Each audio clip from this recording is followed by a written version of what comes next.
Ayo kita mengenal hukum, ayo kita melek hukum. Karena melek hukum gak ada ruginya.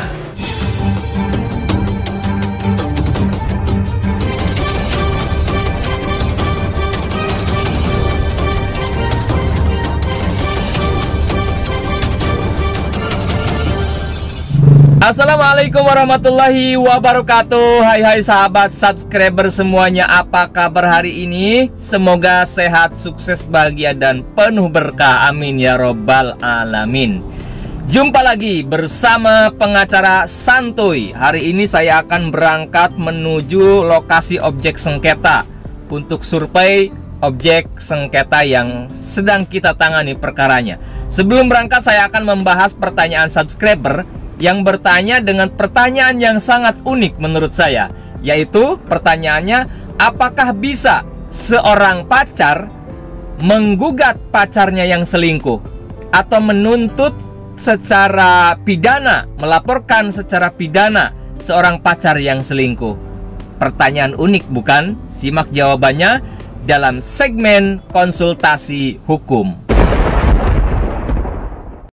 Sahabat subscriber, para pemirsa YouTube yang dicintai Allah Subhanahu wa Ta'ala, ketika seorang yang berstatus istilahnya pacaran lah, mungkin seperti itu, kemudian suatu saat si pacarnya ini, baik ceweknya atau cowoknya, mengetahui bahwa pasangannya telah melakukan perselingkuhan dengan pihak ketiga, otomatis si pihak yang merasa sakit hati karena diselingkuhi oleh pacarnya ingin sekali melakukan upaya untuk memberikan misalkan pelajaran kah, atau misalkan untuk menuntut secara pidana, ingin melaporkan si pacarnya ini kepada pihak kepolisian atau menuntut secara perdata. Teman-teman, di dalam istilahnya pacaran itu tidak ada ikatan yang sah, tidak ada kekuatan hukum yang mengikat. Jadi ketika pasangannya berselingkuh, maka pasangannya yang diselingkuhi ini dia tidak dapat melakukan upaya hukum dengan mengadukan atau melaporkan kepada pihak kepolisian dengan tindak pidana perselingkuhan, karena tidak ada ikatan suami istri. Tidak bisa dibuktikan dengan adanya ikatan perkawinan, misalkan adanya buku nikah atau akta perkawinan. Kalau hubungannya suami istri, kemudian pasangannya selingkuh, bisa saja dilaporkan, bisa saja diadukan kepada pihak kepolisian kalau memang ada unsur-unsur pidana yang cukup bukti. Misalkan di situ ada perzinahan, ya, perselingkuhan dengan adanya perzinahan, ya, itu diantaranya. Tapi kalau misalkan statusnya berpacaran, tidak bisa dijerat dengan pasal pidana perzinahan misalkan, karena tidak ada ikatan perkawinan tadi yang saya bilang. Namun apabila ada tindak pidana yang lain yang dilakukan oleh si pacar yang selingkuh ini, maka pacarnya yang diselingkuhi tadi bisa melakukan upaya hukum dengan melaporkan kepada pihak kepolisian dengan delik atau tindak pidana yang lain. Misalkan adanya tindak pidana penipuan atau juga penggelapan. Ini yang banyak yang terjadi dalam kasus-kasus misalkan hubungan pacaran lah, seperti itu.